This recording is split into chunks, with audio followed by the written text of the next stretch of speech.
Assalamualaikum warahmatullahi wabarakatuh. Selamat pagi anak-anak Indonesia dimanapun kalian berada. Jumpa lagi bersama Bapak Yosi. Pada kesempatan kali ini Bapak akan menyampaikan rangkuman materi SPDP kelas 6 semester pertama.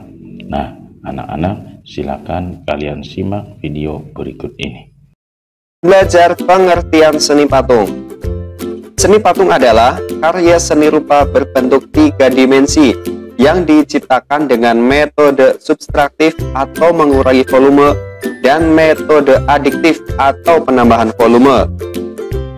Kemudian ada 2 jenis patung berdasarkan bentuknya. Yang pertama adalah patung figuratif atau nama lainnya adalah patung realis. Patung ini merupakan tiruan dari bentuk alam ya, seperti patung manusia, ada patung binatang, dan patung tumbuhan. Patung jenis ini dikatakan sebagai patung yang nyata. Contohnya adalah patung pahlawan, patung hewan seperti harimau, burung, dan lain sebagainya. Kemudian yang kedua adalah patung non-figuratif atau nama lainnya adalah patung imajinatif.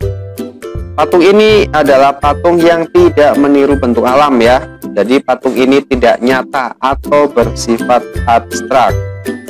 Contohnya adalah patung abstrak geometris, patung berubah bentuk silinder runcing sebagai simbol bambu runcing, dan lain sebagainya. Oke, sekarang kita masuk ke fungsi seni patung. Yang pertama adalah patung dekorasi.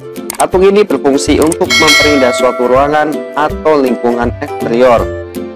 Kemudian yang kedua adalah patung monumen. Patung ini dibuat untuk mengenang jasa tokoh ya, seperti sosok pahlawan suatu negara atau memperingati peristiwa bersejarah. Yang ketiga adalah patung kerajinan.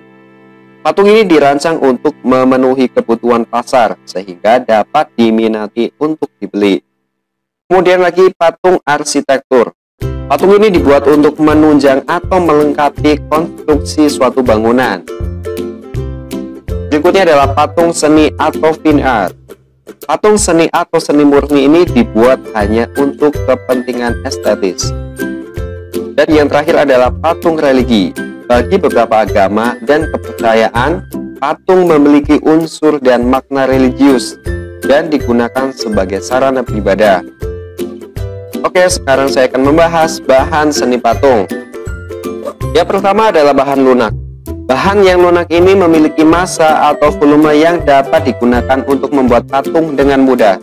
Contoh bahan lunak adalah seperti tanah liat, lilin, clay, hingga ke bahan khas atau alternatif seperti sabun dan lain sebagainya.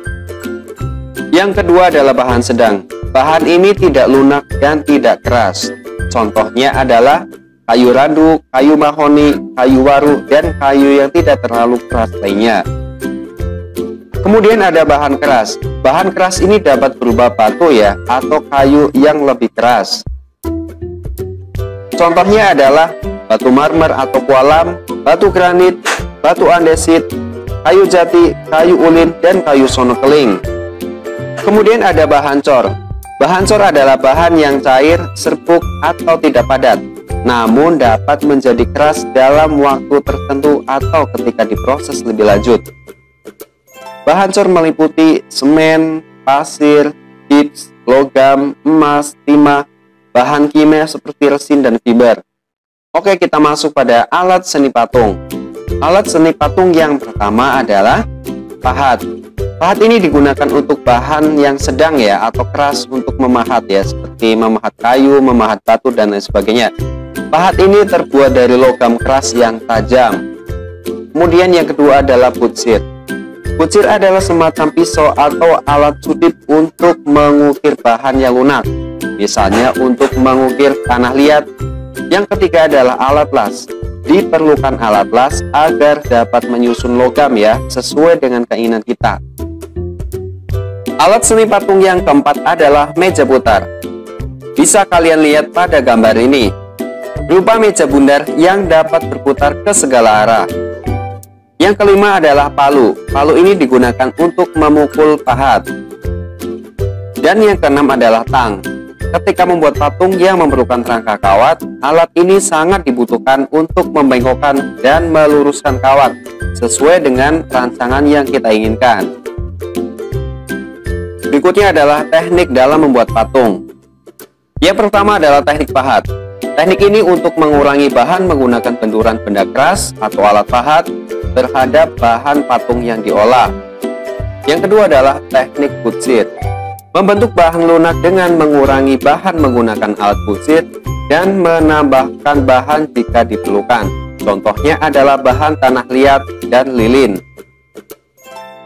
Yang ketiga adalah teknik konstruksi. Teknik membuat patung dengan cara merekatkan berbagai bahan baik dengan cara dilem, dilas, dilepa, atau dipatri. Contoh bahannya adalah semen, pasir, besi, plastisin, kawat, dan bubur kertas. Berikutnya adalah teknik las. Teknik las digunakan untuk menggabungkan bahan logam dan merakitnya menjadi bentuk tertentu. Kemudian ada teknik cor. Yang pertama adalah membuat cetakannya terlebih dahulu.